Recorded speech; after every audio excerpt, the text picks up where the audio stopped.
Oyez, oyez, le Johann Zarco nouveau est arrivé. Auteur d'une magnifique 7ème position au premier Grand Prix de la saison en Thaïlande, Johann Zarco confirme la progression de la Honda tout en restant nuancé. Certes, la Honda a fait un pas en avant, mais ce n'est pas le seul élément qui peut expliquer cette 7ème position. Johann Zarco nous donne son ressenti, nous donne sa vision pour la suite de la saison. On revient sur les déclarations de Johann Zarco de suite. Profitez du jingle pour liker la vidéo et vous abonner si vous appréciez mon travail. Merci pour le soutien.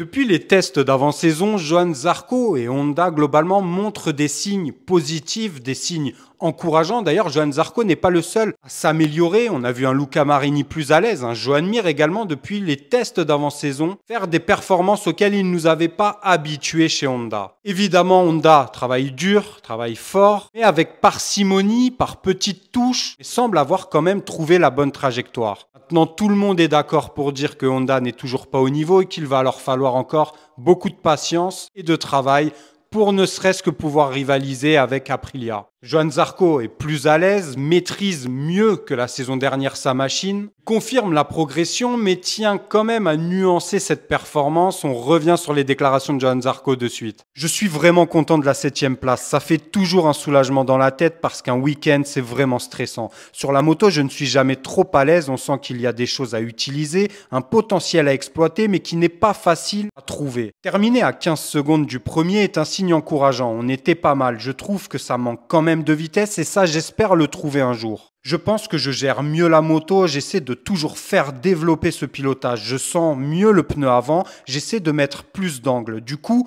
quand on arrive à la piloter comme ça, je pense qu'il y a moyen de trouver une constance sans utiliser trop d'énergie. Ça ne fait pas aller très vite, mais il y a moyen de bien faire. Après, d'autres choses expliquent cette performance. Les places que l'on gagne dans les 10 premiers, je pense que c'est parce qu'il y a moins de Ducati et ça joue pas mal. Il y a des pilotes qui ont du mal pour l'instant, qui sont sur les KTM par exemple, et ce n'est pas qu'une grosse évolution de la Honda parce qu'on a quand même les mêmes difficultés et qu'on prend un wagon par rapport à Ducati. Mais au moins, on peut se faire un peu plus plaisir dans les courses. Il y a du changement dans le championnat, je le répète, et c'est ça qui fait aussi un peu gagner des places au classement. L'an dernier, c'était impossible de lutter avec une Aprilia ou avec les KTM. Effectivement, Johann Zarco a raison de nuancer les performances parce qu'il ne faut pas non plus trop s'emballer, trop vite, trop tôt. Johann Zarco se sent plus à l'aise, il confirme la progression et le travail de Honda, ça c'est un fait et c'est une bonne chose. Maintenant, effectivement, d'autres éléments expliquent le pourquoi du comment. Il y a moins de Ducati sur la piste, Johann Zarco le souligne très justement. Les KTM ne sont plus au même niveau, on voit que KTM,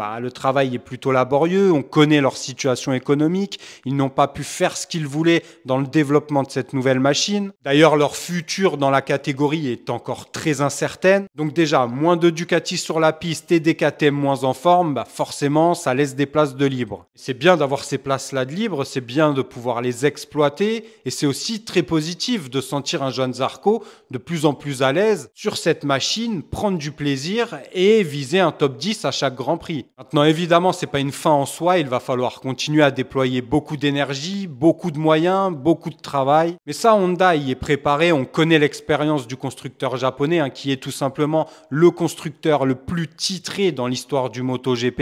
Et tout ça donne un regain d'énergie aux pilotes Honda, on le sent, ils sont beaucoup plus frais que l'an dernier. Et ça va pousser également les dirigeants de Honda à continuer à travailler dans cette direction. Évidemment, on va rester attentif à la situation, on se retrouve dès mercredi pour une prochaine vidéo. N'oubliez pas de liker et de vous abonner si vous appréciez mon travail. Merci à tous pour le soutien, prenez soin de vous, de vos proches. À mercredi sur Vincent IGP, ciao.